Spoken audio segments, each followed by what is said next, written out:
Hello everyone, in this video I'll talk about how you should read the financial stability report which is released by the Reserve Bank of India, and this particular report is released twice a year. So subscribe to the channel and press the bell icon so that you do not miss any upcoming videos on our channel. Let's start the video. So let's start. First, you should know where will you get this particular report. So when you go to the RBI website, under publications, you go under half yearly section because this particular report is released twice a year. So under half yearly section, you will find this is the first report under half yearly section, which is the financial stability report. And this particular report is very important from your examination point of view because generally they ask you a 10 marker or a 20 marker question in the examination of phase 2 from this particular report. So you should have enough material so that you can write a descriptive long answer from this particular topic or from this particular report. And also points that you read here in this particular report will also be helpful for your interview.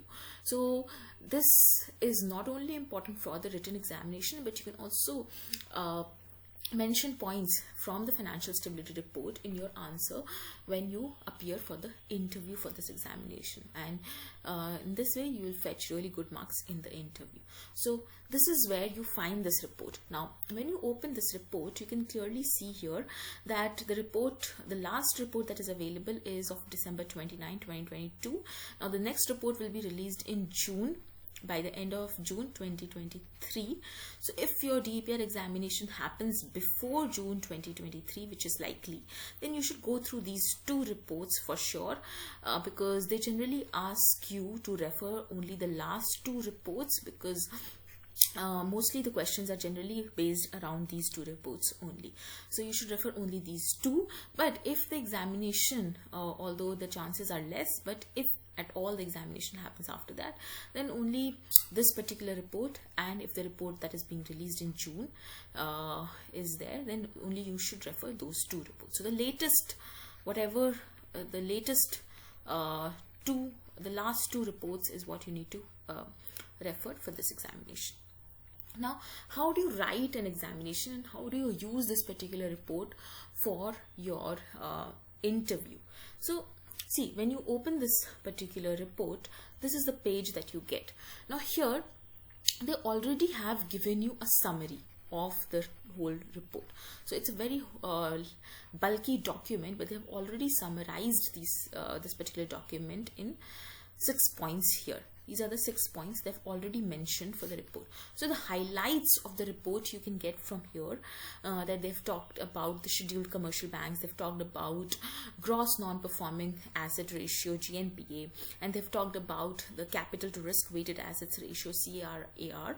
So major of the points that you can quote in the examination in your descriptive answer, you can get from the highlights section only. Just that you need to elaborate on these points in your answer. So there are two ways, you can maybe jot down or think of the points that you'll be answering in the examination for this kind of report. One is that you mention the highlights of the report, that what are the major points that they have discussed, that you will get from here. These are the 6 points that you can mention. Other is that if they have raised any kind of concerns or any kind of issues in the report, that is what you can mention in the next part of your answer. So generally the question states that you are asked to briefly discuss the financial stability report released by the RBI. So in that, you first start that the financial stability report is generally released twice a year by RBI, and this started in 2010. Since March 2010, this report has been released by RBI. The first report came in March 2010. Right, and after that, now currently the report is being released twice a year. The latest report available as of now is of December 2022. Then you can mention about the highlights of the report, that it talks about what the global economy is facing currently, what are the headwinds, the necessary the recessionary risks that are faced by the economy, and so on. Then the next point, you can talk about the global headwinds, okay, that the Indian economy is facing. Yet, despite facing these global headwinds, the the financial sector and the non-financial sector both are providing a very strength and resilience balance sheets. Okay, so that's another point, that this is a good thing, right? Then you can mention that the GNPA ratio fell. Okay, in the June 2022 report also, the GNPA ratio, the gross non-performing asset ratio, fell. So this is a good thing, that the GNPA ratio is falling. Okay, and the CRAR. So the CRAR, the capital to risk asset ratio, is given under baseline, medium and severe stress scenarios, which is projected to be 14.9%, 14% and 13.1% respectively. In the June 2022 report that you will see, it was mentioned that the CRAR increased. So again, that is a good thing in the financial stability report. Then it led emphasis on the debt mutual funds. Okay, it led stress tests for these open-ended debt mutual funds, and the consolidated solvency ratio of both the life and non-life insurance companies also was above the prescribed minimum level. So these are the major key highlights of this particular report that you need to focus in your answer. So in the June 2022 report that you will see, the GNPA ratio fell to 5.9%. Now it has further fallen to 5% though. So again, it's a very good thing that was mentioned in the report. Then it also talked about the banking industry. It mentioned about the non-banking financial firms. So they also maintained adequate capitalization, that was also talked about in this particular report.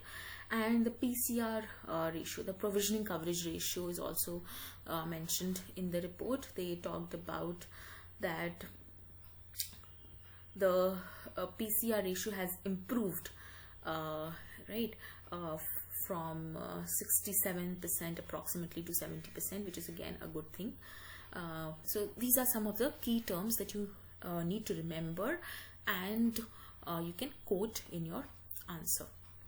Okay, so even if you can elaborate on these 6 points and write down about the concerns which the stability report had mentioned, then you will be able to write a good descriptive answer for about 20 marks.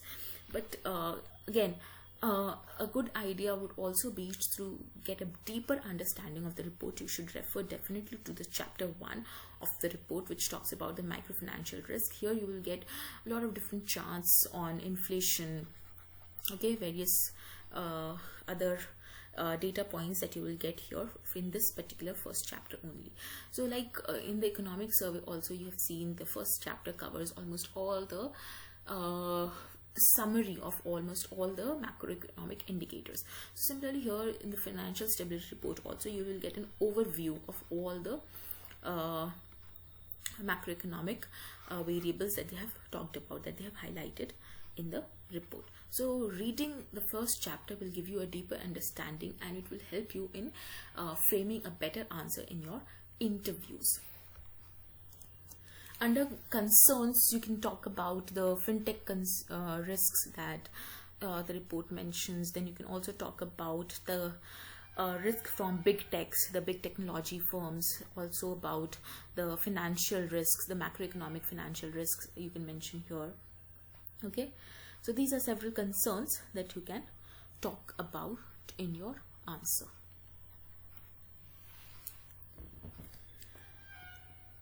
We also have a free workshop on RBI Grade B DEPR examination and its preparation, how you should strategize your preparation.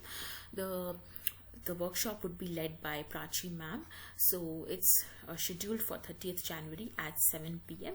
If you are interested in appearing for the RBI Grade B DEPR examination this year, then you should definitely attempt this particular workshop so that you have much clarity on the details of the examination, like the pattern of the examination, the different phases, the weightage of the marks, the syllabus, and what books that you can refer, whether you should start preparing for phase 2 as well simultaneously, or you should wait for the phase 1 examination. So various nuances we'll be discussing in the workshop, and if you have any other specific doubt, that also you can ask in the workshop. I hope you like this video. You can subscribe to the channel and press the bell icon. If you have further any queries, you can call on this number, or you can also email at this particular email ID. Thank you.